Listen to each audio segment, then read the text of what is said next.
파트 10. 엄독. 책을 덮으며 읽다. 노를 젓다가 노를 놓쳐버렸다. 비로소 넓은 물을 돌아보았다. 고은.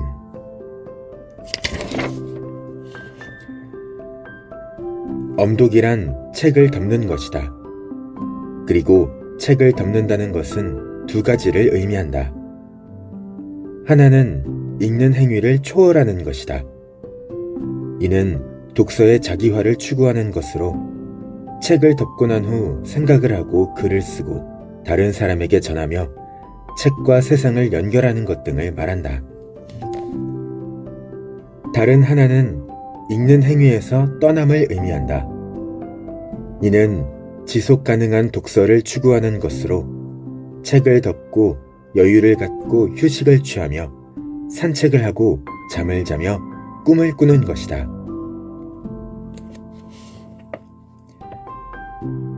챕터 1. 지혜의 시작. 작가의 지혜가 끝나는 곳에서 우리의 지혜가 시작된다는 것이 사뭇 사실이라고 느껴진다. 프루스트. 엄독의 두 가지 의미. 나는 독서의 완성은 엄독이라고 생각한다. 엄독이란 책을 덮는 것이다. 그리고 책을 덮는다는 것은 두 가지를 의미한다. 하나는 읽는 행위를 초월하는 것이다. 이는 독서의 자기화를 추구하는 것으로 책을 덮고 난 후 생각을 하고 글을 쓰고 다른 사람에게 전하며 책과 세상을 연결하는 것 등을 말한다. 다른 하나는 읽는 행위에서 떠남을 의미한다.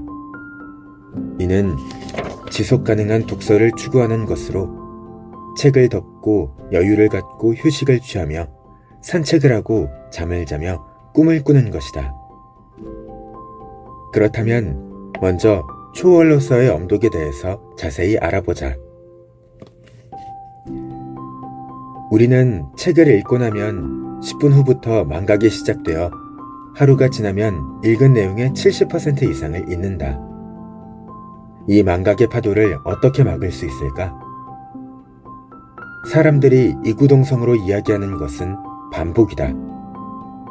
실제로 에빙하우스의 망각 곡선을 이용한 에빙하우스 학습법은 시간에 맞추어 꾸준히 복습을 함으로써 기억을 유지시키는 것을 목적으로 한다. 반복 학습은 새로운 것이 전혀 아니다. 우리가 학교에 다니면서 항상 하던 것이니 말이다. 독자 여러분도 대부분 벼락치기 공부를 많이 해보았을 것이다. 벼락치기 공부는 시험 전에 최대한 많은 반복을 통해 기억하는 방법으로 짧은 시간에 큰 효과를 추구한다. 그런데 과연 벼락치기를 한 내용들은 우리 뇌 속에 남아있을까? 1978년에 실시한 연구에서 한 그룹은 인풋식으로 공부하고 다른 한 그룹은 아웃풋식으로 공부했다.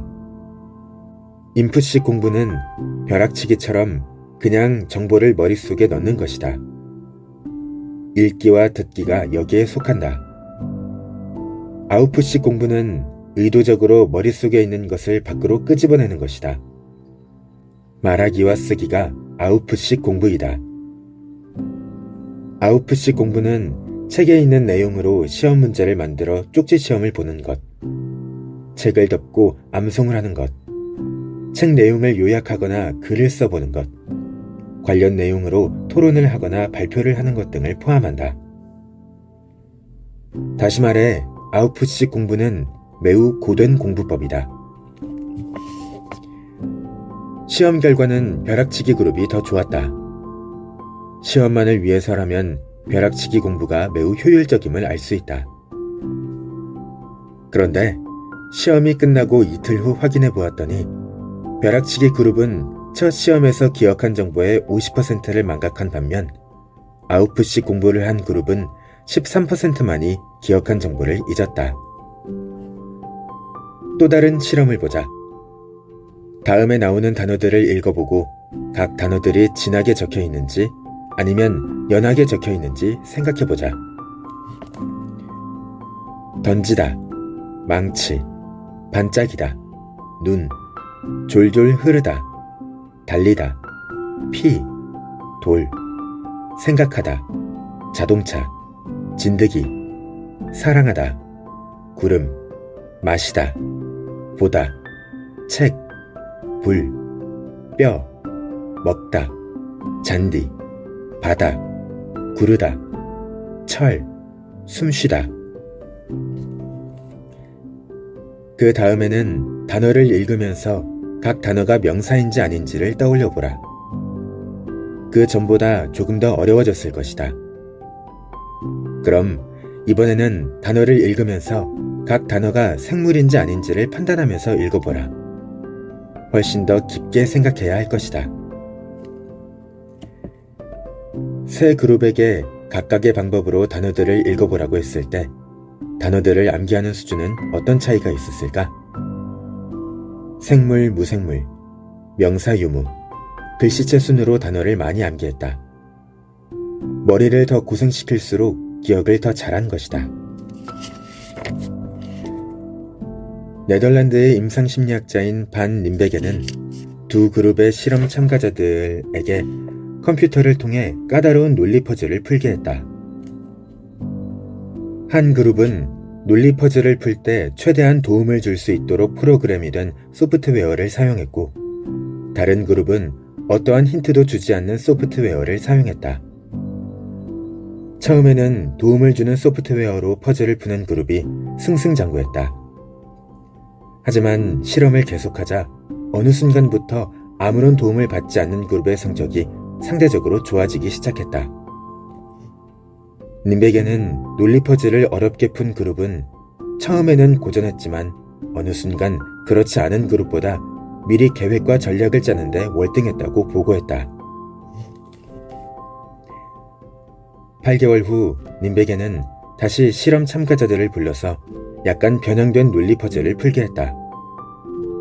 그 결과 전에 전혀 도움을 받지 않는 소프트웨어로 퍼즐을 풀었던 그룹이 그렇지 않은 그룹에 비해 퍼즐을 2배나 빨리 풀었다. 8개월이 지났음에도 불구하고 문제를 어렵게 푼 그룹의 뇌에는 퍼즐을 풀었던 당시의 많은 정보들이 기억되어 있었던 것이다.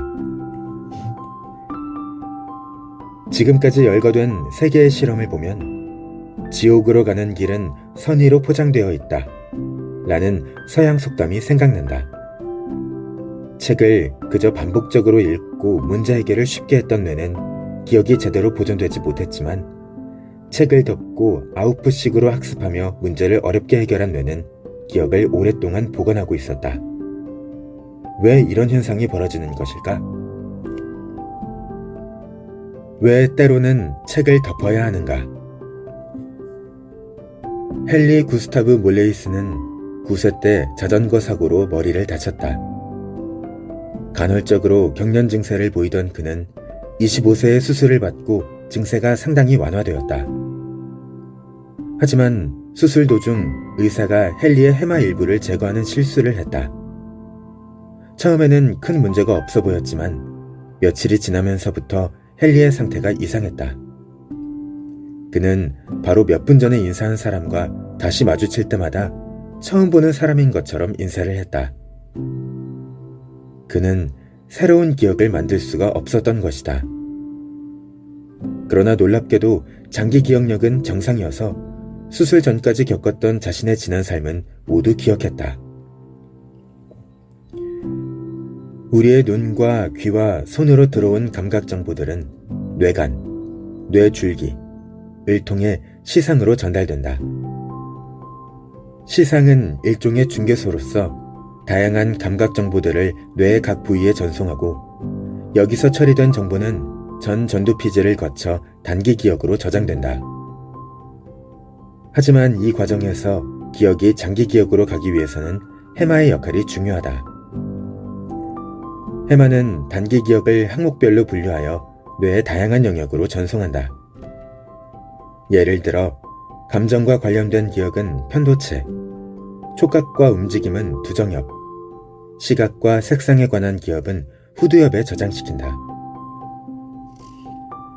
뇌의 기억은 컴퓨터의 하드디스크 방식과 다르다. 컴퓨터는 저장할 정보를 분리하지 않고 온전히 한 장소에 보관한다. 하지만 뇌가 책에 대한 기억을 저장할 때는 그 책에 대한 시각 정보, 촉각 정보, 감정 등이 각각 뇌의 다른 부위에 흩어져 저장된다. 그래서 책에 대한 기억을 떠올릴 때 뇌는 여러 부분에 있던 기억 조각들을 결합해야 한다.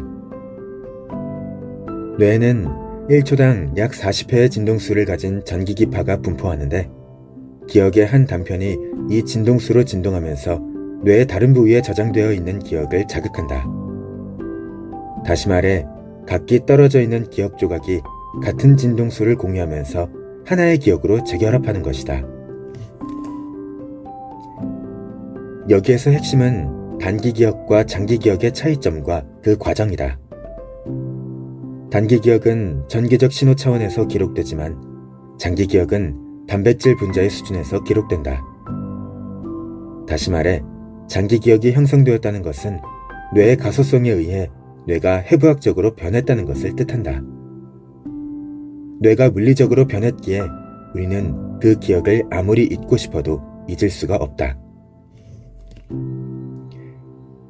그렇다면 어떻게 단기 기억에서 장기 기억으로 넘어가는 것일까?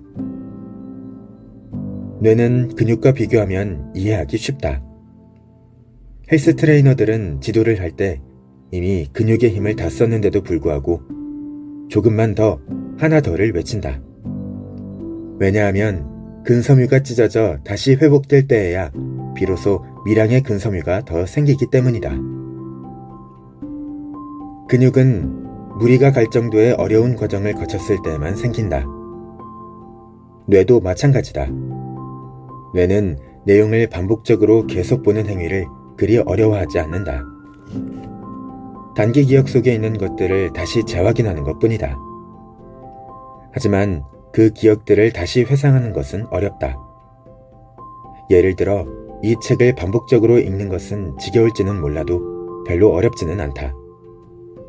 하지만 이 책의 핵심 내용을 암송하고 요약하고 발표하는 행위는 매우 어렵다. 그렇게 뇌가 고생을 하게 될 때 새로운 뉴런의 연결이 생긴다. 그리고 아웃풋을 다양한 방식으로 반복할 때 뇌의 회로는 더 강해지고 단단해진다.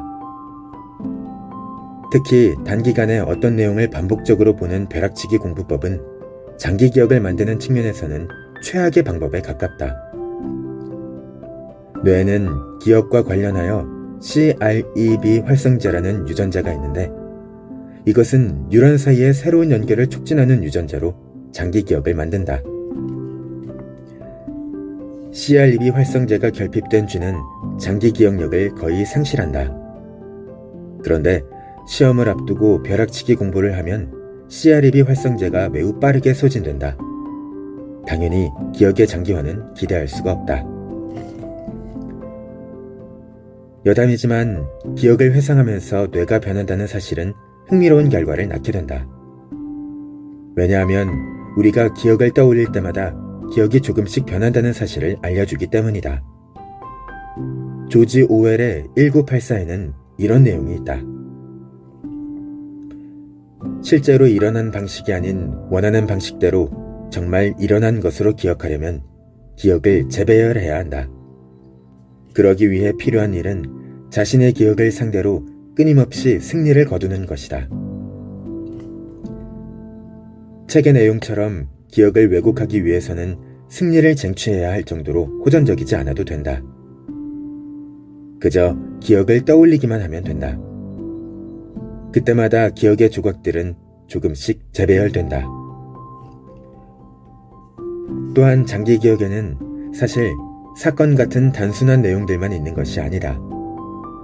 우리는 사실뿐만 아니라 복잡한 개념, 이론, 계획, 전략 등을 일컫는 스키마를 장기 기억 속에 저장한다. 스키마는 흩어진 정보 조각을 지식의 패턴으로 조직함으로써 우리의 사고를 깊어지게 한다. 결국 훌륭한 학습은 단기 기억을 장기 기억 속으로 편입시키고 이 기억들을 고차원적인 스키마로 연결시키는 것을 의미한다고 할 수 있다. 프루스트는 이렇게 말했다. 작가의 지혜가 끝나는 곳에서 우리의 지혜가 시작된다는 것이 사뭇 사실이라고 느껴진다.